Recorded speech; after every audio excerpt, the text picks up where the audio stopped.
खान पान की चिंता करने के लिए यहाँ खेदड़ और आसपास के 20 गांव की सरदारी मेरे पिता तुल्य बुजुर्गों, मेरी मातृशक्ति युवा साथियों, आप सभी को आपके बेटे और आपके भाई बलराज कुंडू की राम राम।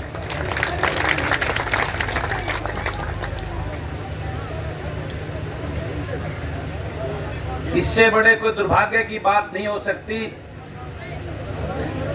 कि आज एक 20 गांव की सरदारी को, मेरी मातृशक्ति, मेरे बुजुर्गों, युवाओं को गौ माता के लिए आज ये धरना देना पड़ रहा है। वो भाजपा के नेता और भाजपा की सरकार बड़े बड़े दावे करती हैं गौ माता के, बड़े बड़े, क्योंकि वोट लेने की हिंदुत्व की बात करते हैं। हिंदू धर्म में गौ को हमारी माता कहा जाता है, माता माना जाता है, और हमारे संस्कारों में गौ को माता मानकर पूजा जाता है और उसके दूध को अमृत समान माना गया है। और ये भाजपा के लोग उसी गौ माता के नाम पर अपनी राजनीति करते हैं, वोट लेने का काम करते हैं। और आज उनकी सच्चाई आप सबके सामने, आज पूरा प्रदेश इस बात को जान रहा है कि आज खेदड़ के आसपास के 20 गांव के लोगों को 21वां दिन हो गया उस गौ माता के लिए धरने के लिए, उसके लिए आप लोग यहां बैठे हो। और मुझे दुख इस बात का है कि आज मैं आपके बीच में, धरने पर आपके बीच में हूं। 10 दिन 15 दिन पहले मैं खेड़ी चौपटा में किसान बैठे थे, उनके धरने में उनका समर्थन करने के लिए वहां गया था। उससे पहले और 4 जगह बैठे थे, वहां धरने पे जाता रहता हूं, लोग बुलाते हैं, वैसे भी मैं जाता हूं। ये कैसी सरकार है? लोकतंत्र में, लोकतंत्र का मतलब होता है लोकतंत्र जनता का तंत्र, और उस लोकतंत्र में जो सरकार बनती है वो सरकार जनता की होती है और जनता के हितों के लिए कार्य करती है। जनता के अनुरूप जो जनता की डिमांड और सोच होती है उसके अनुसार कार्य करती है। ये पहली सरकार मैं ऐसे देख रहा हूं जो लोग सड़कों पर रोज धरना पे बैठे हैं। आज पूरे प्रदेश में आपको 10 जगह धरने पे बैठे नजर आएंगे। कोई कहीं किसी बात के लिए धरने पे बैठा है, कोई किसी बात के लिए बैठा है, कहीं कर्मचारी, कहीं व्यापारी, कहीं किसान, कहीं गौभक्त, कहीं कोई और तीसरा। पूरे प्रदेश में धरने बाजारी चल रही है, लेकिन इस सरकार को जूं तक नहीं रेंगती। ये अहंकारी सरकार और इसके ये नेता, इनको मजा आता है। इस आज टेम्परेचर 40-47 डिग्री जा चुका है और इस टेम्परेचर में भीषण गर्मी के अंदर मेरी मातृशक्ति, मेरे बुजुर्ग, मेरे युवा बच्चे इस प्रकार से यहाँ धरने पर बैठे रहते हैं, तो उनको ये देखकर उनको आत्मा को खुशी मिलती है, मुझे तो ऐसा लगता है। लेकिन इस बात को आप सबको जानना पहचानना होगा। इन धरनों से ये खाली धरने की बात नहीं है। इस धरने में तो मैं भी आगे बैठ जाऊंगा, तड़के गेट पर बंद करने का भी हिम्मत रखते हैं, इसका गेट पर ताला ला देंगे, मैं ना कोई भितरा होगा ना कोई बाहर होगा। इसका समाधान तो निकल लेंगे, आज नहीं तो 5 दिन बाद निकाल लेंगे, और वो मशीन चलवा दूंगा, मैं चलवा दूंगा गौ माता के लिए, कोई बात नहीं, उसके समाधान निकाल लेंगे। लेकिन आज सोचने की बात यह है, ये जिस प्रकार की सरकार ये तानाशाही रवैया कर इस प्रदेश की जनता को त्रास और परेशान करने का काम कर रही है, उसका इलाज करने की सोचने की जरूरत है। मैं गलत तो नहीं कह रहा। आप सबको इन धरनों से ये संकल्प लेकर उठना होगा। आज नहीं तो कल या परसों जब भी ये धरने की ये बात तो इनको माननी पड़ेगी है, ये तो मनवा लेंगे। आपका ये बेटा है, भाई है विधानसभा में, इनका चिपटन की हिम्मत रखता है, उड़ा कर लूंगा मैं जल्दी कोई विधानसभा उसे करा होगा। लेकिन आपको ये कहना चाहता हूं कि आप सबको इस बात की चिंता करके इन दुष्ट लोगों को जो हमारा खून चूस कर इस प्रदेश को लूट कर अपने घर भरने का काम कर रहे हैं, इस प्रदेश के लोगों की कोई चिंता नहीं करे, उनका इलाज कैसे करे, इस बात का संकल्प लेकर उठना होगा आपको यहाँ से। कब तक इन घरानों को उनके पूर्वजों की रॉयल्टी देते रहेंगे इस प्रदेश को लूटने के लिए? इनको कोई तकलीफ नहीं, इनको खुशी होती है आप बैठे यहाँ नारे लगा रहे हो और मुर्दाबाद जिंदाबाद कर रहे हो। ये तो ये मानते हैं इस मुर्दाबाद में इनको जो ना भगवान इनको आशीष दे रहा है, इनको दुआ दे रहा है, तुम पढ़ो। और ये भी तरफते तो कीड़े मकोड़ों की तरह गाली देते रहेंगे, चलाते रहेंगे, गोभी की धूप कोई असर नहीं पड़ रहा है इस बात का। इस बात का संकल्प लेना होगा हमें उन लोगों को विधानसभा में भेजना होगा जो आपके बेटे और आपके भाई उस सरकार को ठोकर मारकर आपका प्रतिनिधि आपके बीच में आपके साथ बैठने का काम करे। ऐसी सरकार बनानी होगी।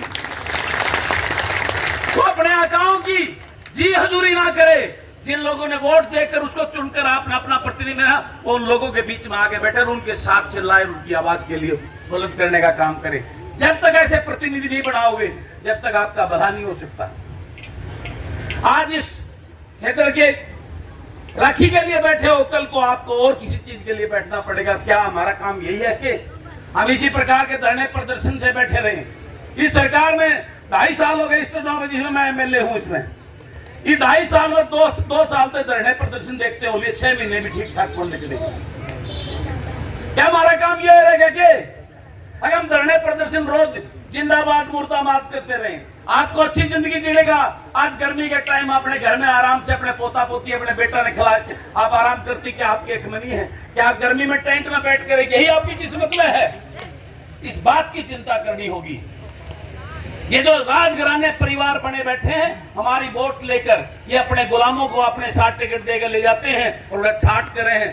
हर साल हर कितने हजारों करोड़ रुपए कमाकर अपनी संपत्ति इकट्ठी कर रहे हैं और हम इस प्रकार से गर्मी में बैठ के अपने हकों के लिए आवाज बुलंद करते हैं। इनको कोई चिंता नहीं है। तो मैं आपको कहना चाहता हूं कि आपका ये बेटा, ये लड़ाई तो आपकी लड़ेगा, लेकिन अपने बच्चों की लड़ाई आपको खुद लड़नी होगी। इस बात की चिंता करते। अभी प्रधान जी ने कहा था कि जिस वर्गीय बलराज कुंडू वर्गीय जब बन जाए तो इतने न्यू हो जा रही हो मुख्यमंत्री बना, तो क्या आपके पूरे हल्के में कोई एक भी, हर गांव में अच्छे हैं मेरे जैसे हैं, उसको पहचानने की जरूरत है आपको। हर गांव में अच्छे बुद्धिजीवी पढ़े लिखे डायनेमिक युवा जो है ना, आपके बेटे आपके खुद करें, लेकिन उनको निखार के वो हीरो को निकाल के बाहर लाने की जरूरत है।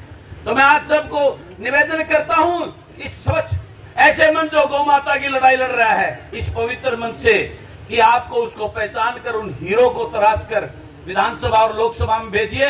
मैं वादा करता हूं आपको कभी धरने के लिए बैठना पड़ेगा, आपके बेटे विधानसभा और लोकसभा में आपकी लड़ाई करके आपके हक लाके देने का काम करेंगे। क्योंकि ये काम आपका नहीं, आपके प्रतिनिधि का होता है। उसका काम होना चाहिए कि वो जाके मुख्यमंत्री के दरवाजे में धरना जरूर बैठे रहा, तुमने कहे तुम चालो घर में लड़ूंगा, थारी जरूरत पड़ेगी तुमने बुला लूंगा। ये काम होना चाहिए कि नहीं होना चाहिए? लेकिन क्या है, वो प्रतिनिधि तो आपके एसी कमरा में बढ़िया गाड़िया में सोवे चाल ठाट लेना रहे, तुम्हारा बैठे 21 दिन जिंदाबाद मुर्दाबाद लाग रहे होकर। तो ये संकल्प लेकर उठना आपने। और मैं वादा करता हूं, मैं कल शाम में जाऊंगा चौधरी रणजीत सिंह के पास में और आपका तगड़ा वकील बनकर वकालत करूंगा और कि मैं परसों तुमने मैसेज देने का काम करूंगा।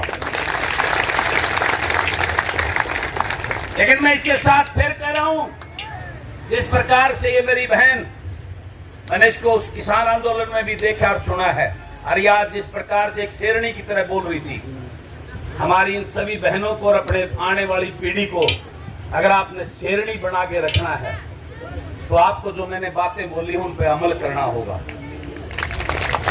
अन्यथा हम इसी प्रकार से अपने हकों के लिए सड़कों पे बैठे रहेंगे और ये राजघराने जो कई पीढ़ियों से, इनके घर में तो छोरा पैदा होता है, एमएलए मंत्री पैदा हो, थारा जो है मजदूर पैदा हो। गलत क्यों हूं? इनका जो पैदा हो ना वो एमएलए, उस दिन कहे कि वो 15-25 साल बाद इस प्रदेश का मुख्यमंत्री बनेगा, या यो मंत्री बनेगा, यो उप मुख्यमंत्री बनेगा, और थार लठम लठा रहना पड़ेगा। तो इन तो जो मुख्यमंत्री मंत्री बनाने वो तुमने भेजने शुरू करने पड़ेंगे, आधारा घर वाला कहीं इंतजार करने पड़ेंगे, बालक की गुड़िया इस बीच जब थारा समाधान हो सकता है। तो मैं आपको वादा करता हूं, मेरे वर्गे 50-40 भेज दोगे, तुमने एक दिन भी धरने में बैठना पड़ जाता, इस बात का गारंटी लेके जाऊंगा। और ये कोई भी काम असंभव नहीं होता। आपके हर गांव के अंदर कई टोल के टोल पड़े जो बढ़िया तगड़े, मजबूत, ईमानदार और पढ़े लिखे युवा बुद्धिजीवी लोग बैठे हैं, उनको एक एक न कार्ड लाओ हल्के भाई से। ईब तो एक लाओ जाऊं मैं उड़े, ये जो सारे ठगबंधन हैं जितने तो भीतर जाके एक के थाली के चट्टे बट्टे हैं, एक दूसरे की मदद करके थारी चिंता करनी है, मैंने पाया नहीं उड़े कोई भी। मैं एक लाए रोड़ा राखून गेला और को नहीं पाया मैंने थारी चिंता करनी है। भाई आज तो संकल्प ले लो 2024 में मेरा वर्गे 50-40 उड़े भेजोगे, फिर हम लड़ाई लड़ाएंगे, एक दिन भी बैठना पड़ जाता, फिर आपको वादा करता हूँ, गारंटी देता हूँ, आपको हर समाधान मिलेगा। इस अंधी बहरी सरकार से मैं कहना चाहता हूं, जो गौ माता के बड़े बड़े दावे करती हैं, ये आज 20 गांव की पंचायत बैठी है, मेरी मातृशक्ति बैठी है, उस गौ माता की चिंता करने के लिए बैठी है। तो इस सरकार को अगर वो नहीं चलाना चाहती, इसको बेचना चाहती है, तो गौशाला में हर साल 10 करोड़ का बजट देने का काम करें। हमें कोई जरूरत नहीं उनकी राखी ने खा ले, चाहे मोदी खा ले, चाहे खट्टर खा ले। गलत क्यों हूं? वो तो हमने समाधान निकाला था उस राखी का कि गांव ने मिलकर तो एक बार दिया था, जिसमें ये लिखा हुआ है थर्मल की राख हो गए खेतड़वासियों के जो सपने, उस सपने को जो यहाँ धूल में धूमिल हो गया था, उसको बचाने के लिए खेतड़वासियों को जो ने एक सराहनीय कदम किया था, जिसकी मैं इस माइक से प्रशंसा करता हूँ पूरे गांव की, जो ने इस प्रकार का कदम उठाकर दो का फायदे करने का काम किया, गौशाला भी चलाने का और उस राखी का भी समाधान करने का काम किया। इसके लिए तो सरकार ने इस गांव को बधाई देनी चाहिए, प्रशंसा करनी चाहिए, प्रशंसा पत्र देना चाहिए, कोई बड़ा सारा बजट देना चाहिए उस वक्त में। उसके उपरीत विपरीत सरकार आपका उसी चीज को बंद करवा कर जो है ना अपने तिजोरी भरने का काम करने लगी है। तो ये सरकार की छोटी मानसिकता है। इस बात से पता चलता है कि सरकार को ना गौओं की चिंता है, ना इस प्रदेशवासियों की कोई चिंता है। तो आप सबको मैं अंत में यही बात कहना चाहूंगा कि आप सबको सावधान और जागना होगा। और अंधे बहरे लोगों से, इन राजघरानों ने जो लूट लूट कर अपने घर भरने की जो दुकान खड़ी कर दी है, उनकी उस लूट की दुकान बंद करके आम हरियाणवी और गरीब के घर से, ग्रामीण अंचल से अपने प्रतिनिधि चुनकर विधानसभा में भेजिए। आपको किसी बात की तकलीफ नहीं आएगी, इस बात का मैं भरोसा दिलवाता हूँ। और अगर इस बात से मेरी से सहमत हो तो इसे मानसादा जोड़नता है, इकट्ठे करता है। मैंने एक जन सेवक मंच बनाया है, जन सेवक मंच, जो पूरा हरियाणा में इस तरह की सोच के जो थामने धरना बचाने का काम करेंगे। मेरा उस मंच से जुड़ियो, फिर हम इकट्ठे हो गए, 2.5 साल पड़े इकट्ठे हो गए, इनके खिलाफ बड़ा आंदोलन करेंगे, इन सरकारों को भगाने का, इन चोरों को और लुटेरी दुकानों को बंद करने का काम करेंगे। तो अंत में मैं पुनः आपको विश्वास दिलाता, आपका ये बेटा परसों चंडीगढ़ जाके आपके इसकी पूरी पैरवी करने का काम करेगा और आपको शाम को रिपोर्ट देने का काम करेगा कि जवाब में जाके। तो मैं आपको आपके इस संघर्ष के लिए मैं पूरी यहाँ की कमेटी को भी और अपनी मातृशक्ति को भी, पूरे बुजुर्गों को, युवाओं को बधाई देता हूँ कि जिस प्रकार से 20 गांव के ने एक सिर एकजुट होकर, एक सिर मिलाकर, एक ताकत के साथ सरकार को ललकारने का काम किया, उसकी गलत नीतियों के खिलाफ। इसके लिए मैं आप सबको बधाई देता हूं। और ये आगाज और ये आपने जो अलग जगाई है, इसको दूर तक लेके जाना है। इस बात की भी आपको मैं निवेदन और प्रार्थना करता हूं। आपका बहुत बहुत